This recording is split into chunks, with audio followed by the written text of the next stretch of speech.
Assalamualaikum warahmatullahi wabarakatuh.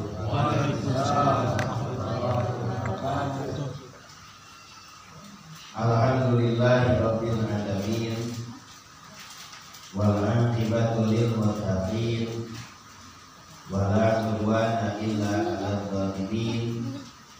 Tsumma la haula wala quwwata illa billahil aliyyil azim. Asyhadu an la ilaha illallah wahdahu la syarika lah wa asyhadu anna sayyidana wa nabiyyana Muhammadan abduhu wa rasuluhu la nabiyya wa la rasula. Allahumma shalli wa sallim wa barik ala sayyidina Muhammadin wa ala alihi wa ashabihi wa man tabi'ahum bi ihsanin ila yaumil qiyamah. Amma ba'du, faqad qala ta'ala fi kitabil azim wa huwa asdaqul qa'ilin. A'udzu billahi minasy syaithanir rajim. Bismillahirrahmanirrahim. Wa'tabiru ya ulil albab. Shadaqallahul azim wa shadaqa rasulul karim wa nahnu ala dzalika minasy syahidin wa syakirin walhamdulillah. Jadi pakai jari, yang pakai pun. Yang saya hormati dan saya muliakan Bapak, Ibu, saudara-saudara muslimat, seluruh jamaah majelis taklim, mushola, sedang berurusan terakhir sholat mana Bapak jauh ya? Ini apa ya?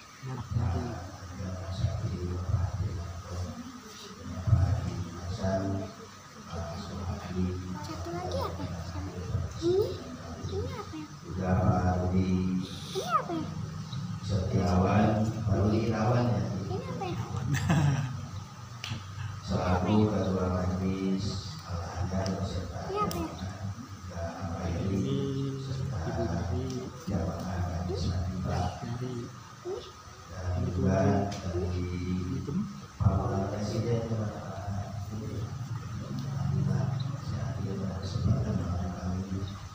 Pak RTNI juga Pak Terhormat Pak RT Adi alhamdulillah pada kesempatan saat ini juga bapak-bapak yang lain Pak Adinanto Pak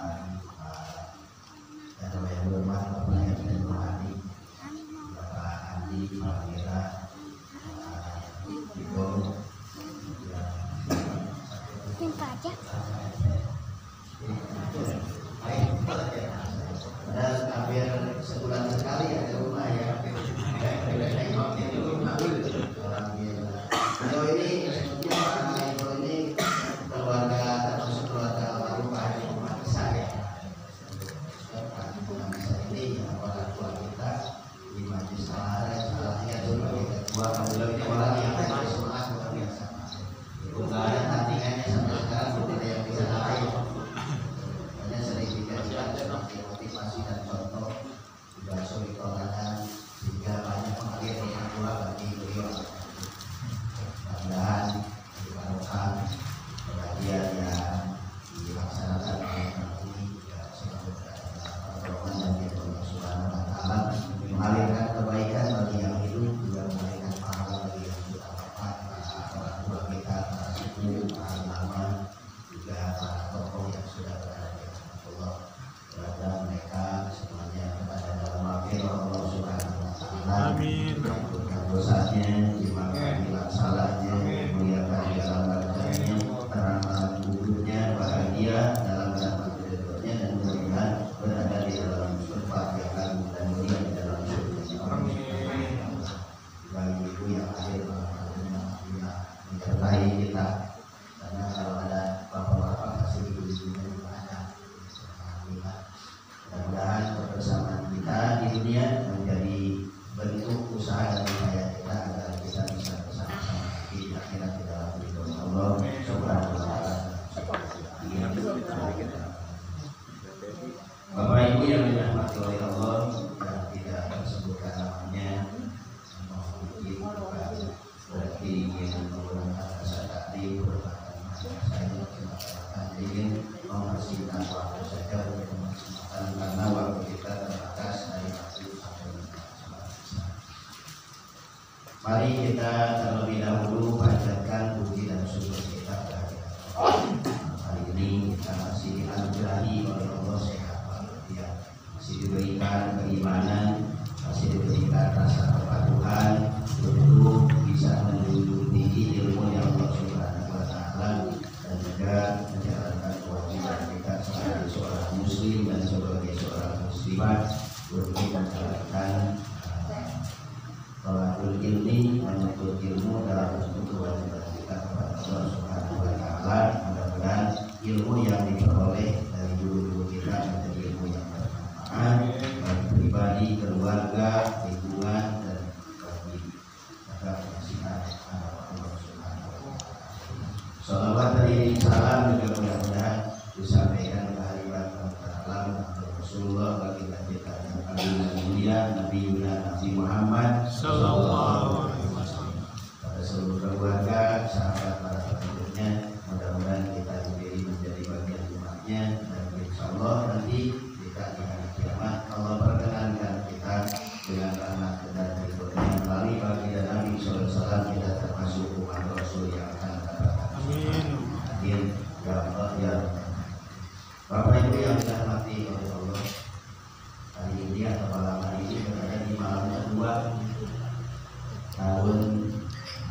baru Islam 1446 Hijriah. Ya, selamat tahun baru Islam. Walaupun kelihatannya ada pengajian aja ya, coba kalau tahun baru yang lain sampai pada keluar, sampai mau pada keluarin. Mudah-mudahan di tahun yang baru ini Allah berikan kesempatan yang lebih baik, kesempatan yang lebih banyak.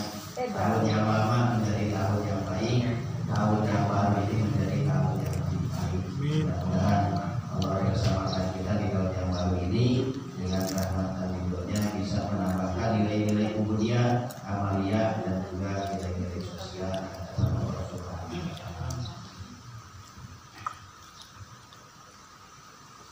Bulan Muharram itu termasuk salah satu bulan yang dilakukan oleh Allah, termasuk sya'airillah, inna iddata syuhuri indallahi isnata asyara syahran minha arba'atun hurum. Salah satunya adalah bulan Muharram. Karena bulan Muharram ini adalah bulan yang penuh dengan peristiwa besar. Di Asyura atau tanggal 10 bulan Muharram ini banyak kejadian besar yang Allah abadikan dalam sejarahnya. Dalam sejarah agama Islam Allah abadikan kejadian-kejadian besar. Seperti Allah menyelamatkan Nabi Musa alaihissalam dari kejaran Fir'aun di Laut Merah. Kemudian Allah selamatkan Nabi Ibrahim alaihissalam ketika dibakar oleh Raja Namrud. Kemudian pada 10 Asyura pun Nabi Yunus alaihissalam yang berada di dalam ikan Nun itu keluarnya diselamatkan oleh Allah pada tanggal 10 bulan Asyura, 10 Muharram atau pada hari Asyura. Kemudian diciptakannya langit, diciptakannya bumi, kemudian diciptakannya gunung-gunung, lautan, itu juga diciptakan oleh Allah pada 10 Asyura ini. Banyak kejadian-kejadian yang diabadikan oleh Allah Subhanahu wa Ta'ala dalam kisah sejarah. Pada saat Nabi kita, Nabi Muhammad SAW datang ke kota Madinah, Kanjeng Rasul sempat kaget melihat kaum Yahudi, Bani Israel yang saat itu sedang menjalankan puasa. Ketika itu Nabi bertanya, wahai Bani Israel Madinah, kalian sedang apa saat ini? Aku sedang berpuasa. Apa dasar kalian melakukan ibadah puasa? Katanya, aku menghormati dan takliman terhadap Nabi Musa alaihissalam, di mana diselamatkan oleh Allah dari kejaran Raja Fir'aun dan bala-bala. Nah, kemenangan ini diabadikan oleh Allah. Kemudian mereka meyakini memberikan penghormatan kepada Nabi Musa alaihissalam dan melakukan puasa di bulan Muharram. Akhirnya Nabi memerintahkan, katanya kata Nabi, sebetulnya aku yang lebih berhak terhadap memuliakan Nabi Musa alaihissalam. Akhirnya baginda Rasul memerintahkan untuk sahur di tanggal 10 bulan Asyura atau di tanggal 10 Asyura atau tanggal 10 bulan Muharram. Bahkan Nabi SAW sempat bicara, kalau aku nanti dipanjangkan umur sampai tahun depan, aku akan puasa Asyura tanggal 10 bulan Muharram. Kemudian juga aku akan berpuasa tanggal 9-nya yang disebut dengan Tasuma. Sayangnya baginda Nabi tidak sampai di tahun berikutnya, sehingga Nabi hanya melaksanakan puasa Asyura yaitu tanggal 10 di bulan Muharram. Tetapi sunnahnya masih tetap dijalankan, karena Nabi pernah menyampaikan bahwa Nabi akan melakukan saum Tasuma atau puasa hari ke-9 di bulan Muharram. Makanya saat sampai dengan saat ini kita dianjurkan, disunahkan untuk melakukan puasa di 2 hari tersebut. Hari Asyura tanggal 10 bulan Muharram dan juga Tasuma tanggal 9 di bulan Muharram. Insya Allah. Waalaikumsalam warahmatullahi wabarakatuh. Atau nawaitu Asyura lillahi ta'ala. Nawaitu shauma ghadin di yaumi tasu'a lillahi ta'ala. Niat saya puasa besok karena hari Asyura karena Allah. Niat saya puasa besok karena hari Asyura atau hari Tasu'a yang keduanya karena Allah Ta'ala.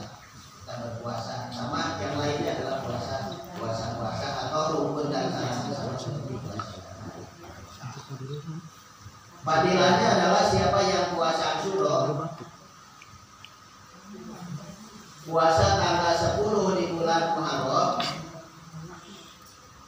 maka Nabi sallallahu alaihi wasallam diberikan petunjuk oleh Allah, disuruh menyampaikan petunjuk tersebut, di mana siapa yang melaksanakan saum Asyura di bulan Muharram, maka dia akan mendapatkan pahala ibadah seperti ibadahnya 1000 malaikat. Bayangkan Pak, ibu-ibu, 1000 malaikat. Malaikat ini tidak ada dosanya karena hanya kepatuhan yang dilakukannya kepada Allah. Tidak pernah membangkang, tidak pernah berbuat maksiat. Dia hanya tunduk kepada Allah atas perintahnya. 9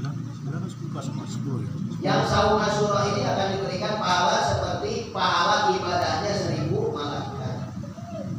Kemudian di dalam keterangan kelanjutan hadis tersebut bahwa siapa yang saum di hari Asyura, maka dia akan diberikan pahala 1000 orang yang berhaji dan berumroh.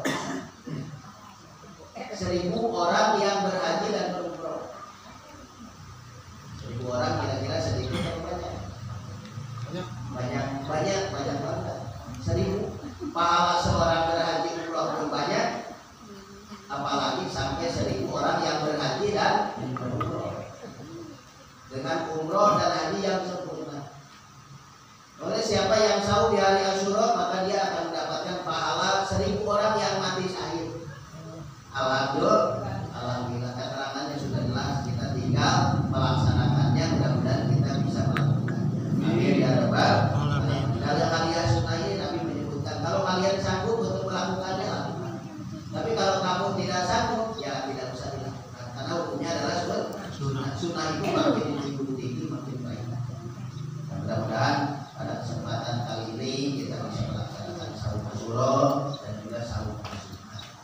Bahkan di dalam keterangan lain disebutkan, siapa yang pada hari Asyura dia meluaskan rezekinya, memberikan nafkah kepada keluarganya dengan nafkah yang lebih baik daripada biasanya, maka dia akan diluaskan rezekinya dalam setahun itu. Pak Taufik umpamanya nih, biasanya hari biasa nih kasih 10 juta nih sehari umpamanya ke keluarganya buat nafkah. Enak amin.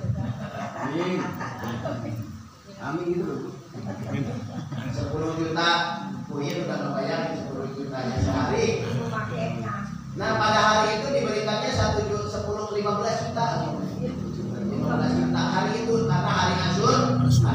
Maka Pak Taufik akan diluaskan rezekinya sepanjang tahun itu setelah memberikan. Bagaimana dengan kaum ibu? Kaum ibu juga bisa melakukan hal yang terbaik di bulan Asyura atau di hari Asyura. Umpamanya Buin lagi masak, kalau hari biasa masaknya saya masak. Ini hari Asyura masaknya ganti. Buatnya dari mana ya? Pintar-pintar Buin gitu. Apa mau salingan dulu gitu kan? Apa malamnya minta dulu? Gitu. Kurang-kurang nggak tahu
kita adalah untuk kita.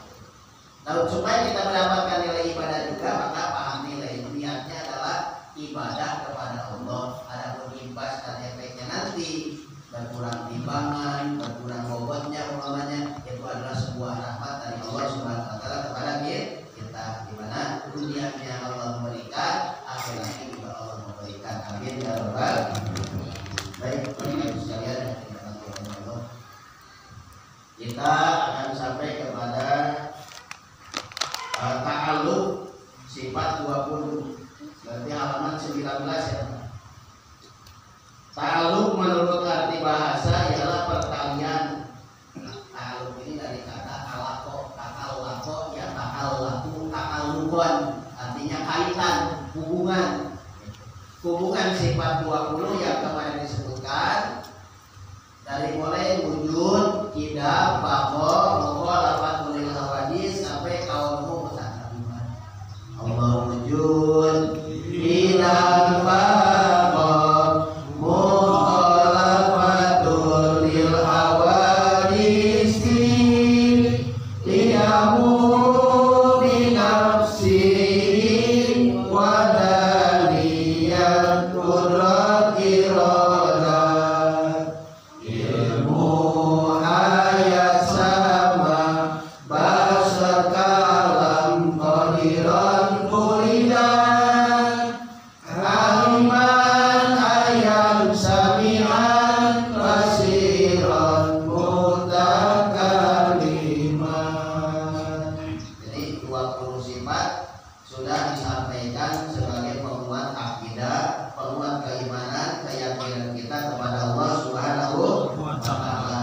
Di dalam hati kita bahwa Allah itu ada. Tanda wujudnya Allah adalah adanya ciptaannya. Langit ciptaan Allah menjadi bukti adanya Allah. Lautan ciptaan Allah menjadi bukti adanya Allah. Daratan ciptaan Allah menjadi bukti bahwa adanya Allah. Manusia ciptaan Allah menjadi bukti adanya Allah. Hewan menjadi ciptaan Allah dan menjadi bukti sebagai wujudnya Allah Subhanahu wa taala. Adanya wujud Allah atau wujud bagi Allah Subhanahu wa taala. Sebelum kepada ta'alluq, saya akan menyampaikan tentang sifat jaiz. Wal jaizu, dan adapun sifat yang jaiz fi haqqihi ta'ala, bagi haknya dan Allah Subhanahu wa taala, fa'lu kulli mumkinin, yaitu membuat kepada segala mungkin, autarkuhu atau meninggalkan mungkin. Wadalilu, dan adapun dalilnya ala dalika, bahwa Allah tersifati oleh sifat jaiz, annahu, sesungguhnya Allah, lau wajaba, apabila wajib, alai kepada Allah Subhanahu wa taala, lau wajaba, apabila wajib itu sifat alai kepada Allah Subhanahu wa taala, fa'lu syai'in, berbuat terhadap sesuatu, autarkuhu, atau meninggalkannya, la solo, maka yakin al jaizu, Allah itu adalah jahdah yang jahil. La solo, yakin jadi al jaizu yang jaiz, yang boleh, wajiban menjadi wajib, au mustahilan, au mustahil. Wahwa, dan yang demikian itu muhalun, itu mustahil bagi Allah Subhanahu wa ta'ala. Sifat yang jaiz bagi Allah salah satunya adalah berbuat terhadap apa yang mungkin bagi Allah untuk berbuat, dan meninggalkan bagi Allah untuk meninggalkan yang akan Allah tinggalkan. Artinya apa? Sifat bagi Allah itu salah satunya adalah sifat jaiz. Boleh saja Allah mengadakan, boleh saja Allah mentiadakan. Maksudnya apa? Allah bisa menciptakan, juga Allah bisa mentiadakan. Allah bisa mengadakan, juga Allah bisa mentiadakan. Allah bisa menciptakan, tapi Allah juga bisa mentiadakan. Allah bisa menghidupkan, tapi Allah juga bisa mematikannya. Allah bisa memberikan, tapi Allah juga jaiz untuk menahannya. Nah, dalam hal ini Allah menyampaikan Allahumma dalam sebuah doa Rasul, Allahumma la mani'a lima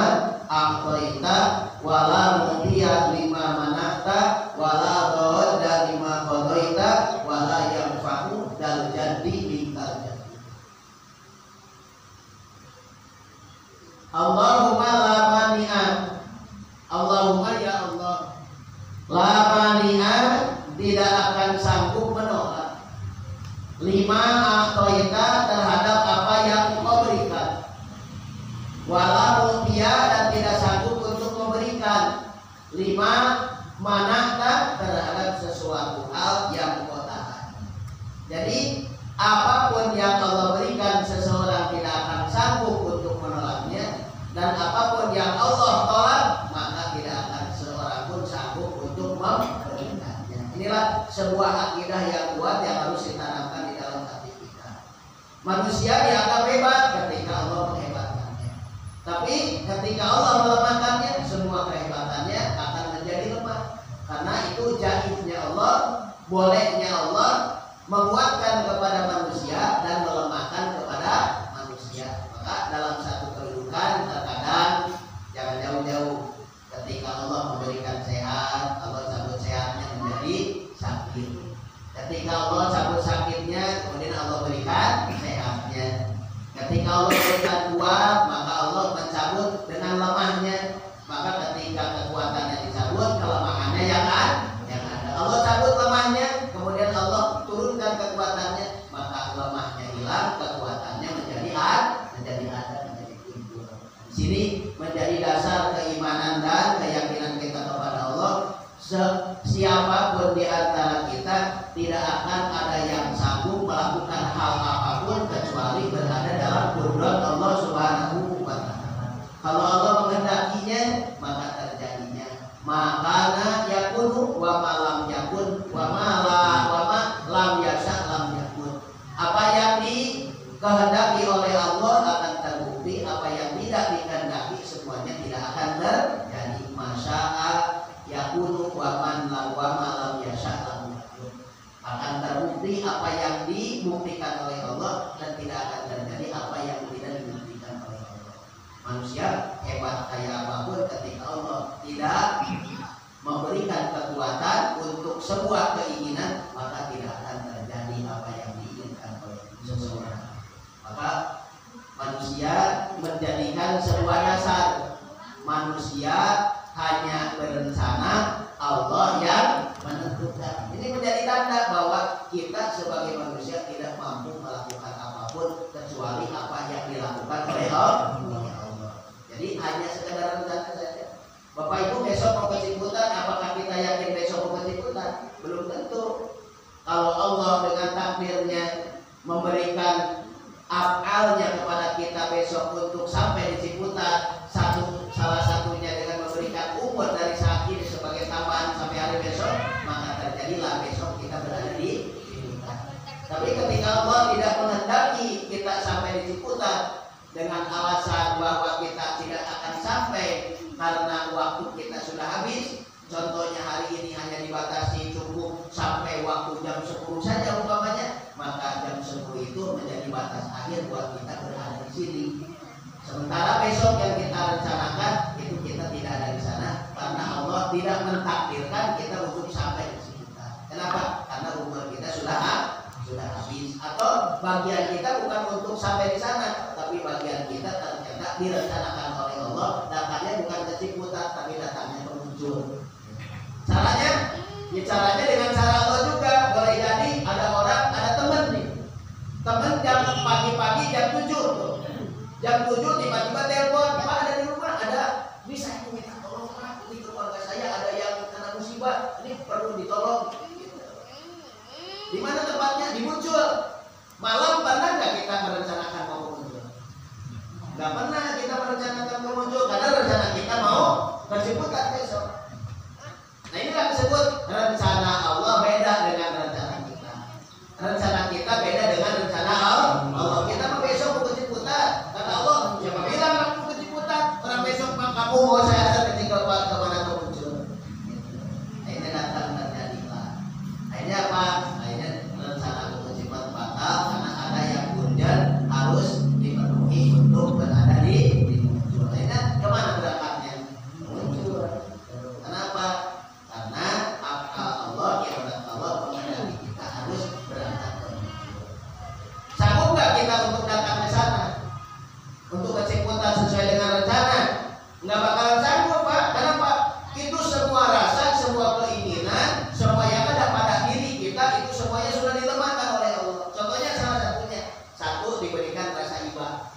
diberikan rasa sayang, diberikan rasa kasihan. Kasihannya apa? Oh iya nih orang ini lagi kena musibah, kalau nggak ditolong siapa yang menolong?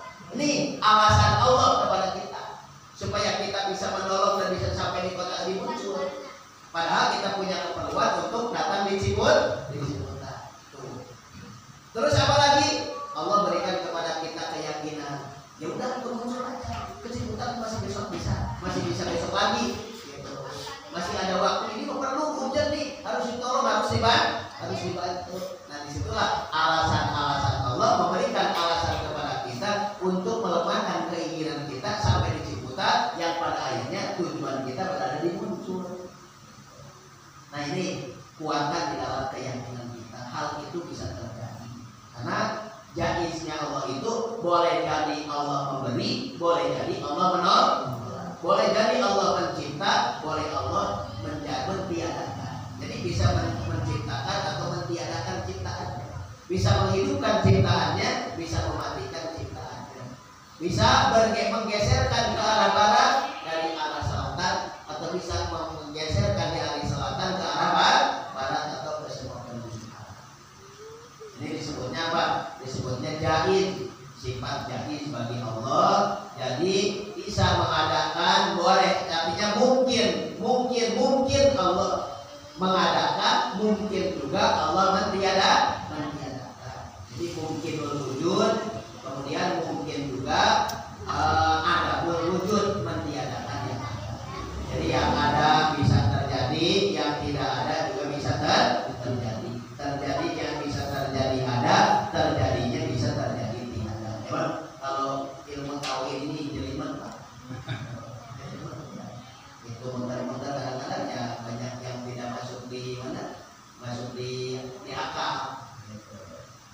Karena tidak masuk di akal, Allah mengajarkan kepada kita jangan pakai akal, pakainya keyakinan, pakainya keimanan. Seperti Isra Mi'raj Bapak Ibu sekalian, coba kalau pakai akal, mungkin nggak sepertiga malam ditempuh gitu, yang jaraknya luar biasa dari kota Mekah, kemudian ke mana? Ke Palestina, kemudian sampai Mi'raj ke Sidratul Muntaha, bahkan ke tempat tertinggi di Mustawa, kemudian sebelum subuh sudah ada lagi di Masjidil Haram. Kemudian cerita kepada para sahabatnya dan cerita kepada orang-orang yang ada di sekitarnya bahwa tadi malam sudah diberangkatkan oleh Allah dari Masjidil Haram ke Masjidil Aqsa, kemudian Mi'raj ke Sidratul Muntaha, bahkan sampai di Mustawa, kemudian balik lagi sebelum subuh, sebelum fajar sudah ada di Baitullah. Ya, yang pakai logika nggak mungkin, nggak bakalan percaya. Tapi yang menggunakan akalnya, kemudian menggunakan hati dan keimanannya, maka apa yang dilakukan oleh baginda Rasul pasti benarnya. Pasti akan mengimaninya, pasti akan meyakininya. Contohnya salah satunya adalah Abu Bakar As-Siddiq.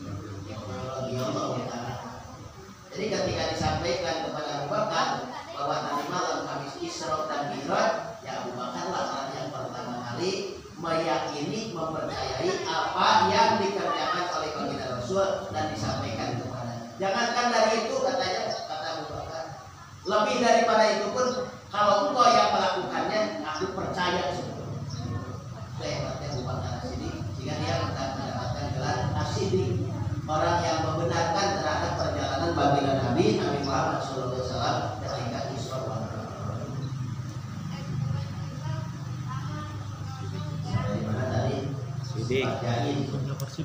Ya. Di sifat 20 wujud, idam, bako, terus mukhalafatul lil khabisi, yamu binafsihi, kudrat, irodat, ilmu, hayat, sama basor. Terus kalam, qadiron, muridan gitu.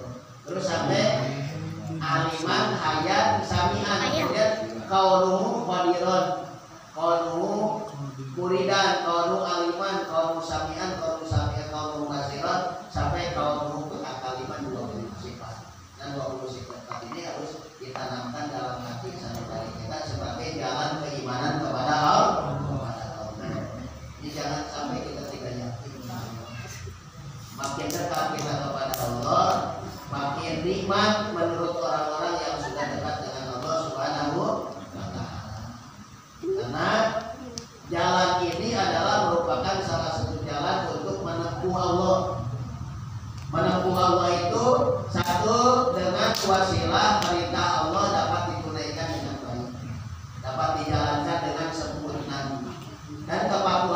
tidak ada yang disia-siakan oleh Allah, semuanya akan mendapatkan balasan dari Allah Subhanahu wa taala.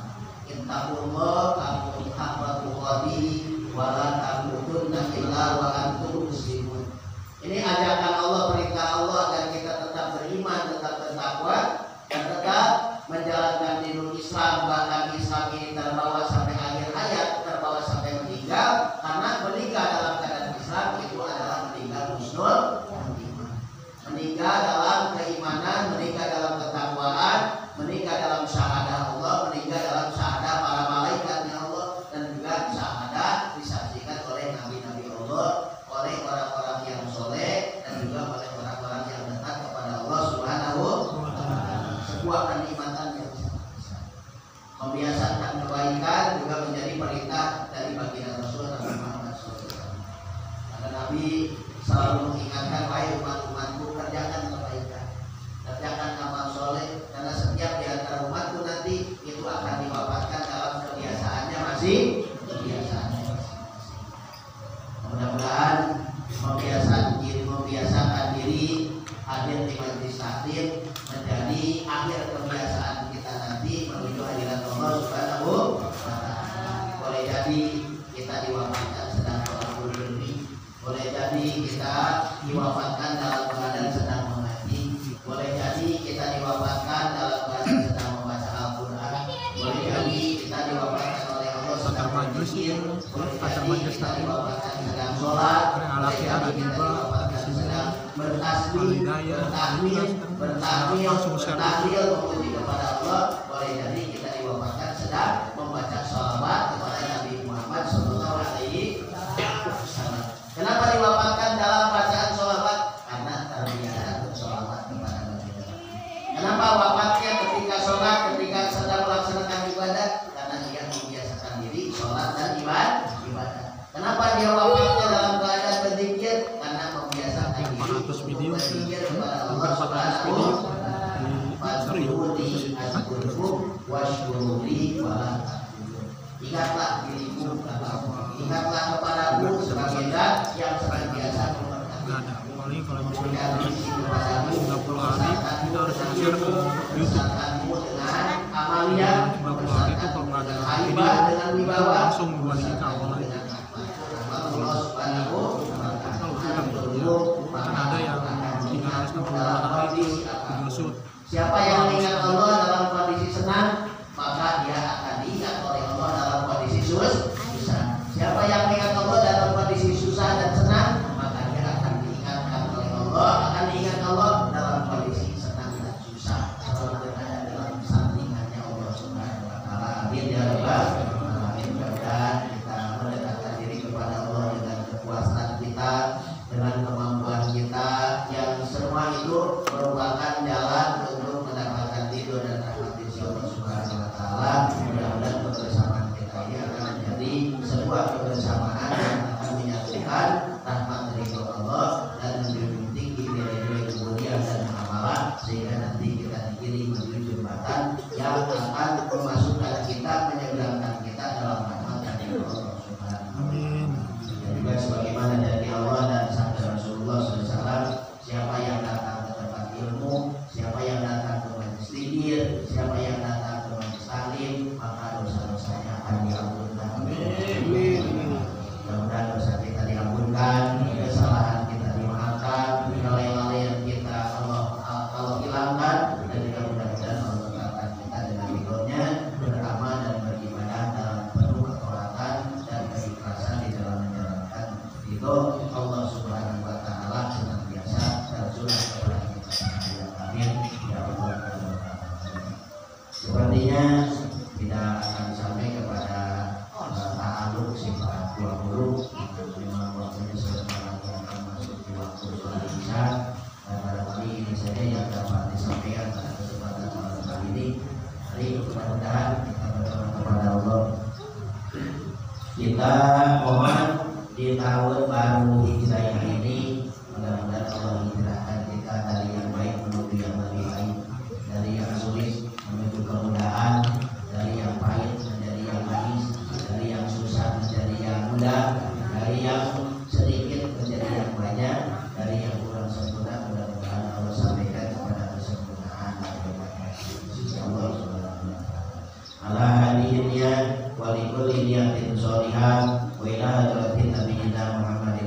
Rasulillah sallallahu alaihi wa alihi wasallam. Al-Fatihah. A'udzu billahi minasy syaithanir rajim. Bismillahirrahmanirrahim. Alhamdulillahi rabbil alamin. Ar-Rahmanir Rahim. Maliki yaumiddin. Iyyaka na'budu wa iyyaka nasta'in. Ihdinas siratal mustaqim. Siratal ladzina an'amta 'alaihim ghairil maghdubi 'alaihim waladdallin. Amin. Amin ya rabbal alamin. Yang terima kasih kepada Bapak Ibu sekalian atas kehadiran, perhatian dan kebersamaannya, dan juga apa yang didermakan di majelis taklim Al-Hidayah ini. Mudah-mudahan Allah ganti dengan pahala ibadah, mudah-mudahan menjadi wasilah mendapatkan barokah, mudah-mudahan menjadikan wasilah terdapat kubur, terdapat kebaikan dan kemuliaan di sisi Allah Subhanahu wa Ta'ala. Terima kasih sudah namanya. Tadi saya pikir ini nikmat Pak ya. Ini belum ada yang punya soalnya nih. Ya, terima kasih mudah-mudahan bermanfaat. Apa namanya ini? Nah, disebutnya apa? Nektar ya. Itu bagus ini. Kecil tapi luar biasa. Mudah-mudahan jadi sedekah, jadi infak yang akan berkaitan sama ibadah yang akan pahala yang sakit. Juga hari kita demikian, mudah-mudahan menjadi sedekah oleh jasmani dan kita sehingga akan ditunjukkan dalam keimanan, ketakwaan dan kepatuhan kepada Allah dan Nabi Rasulullah.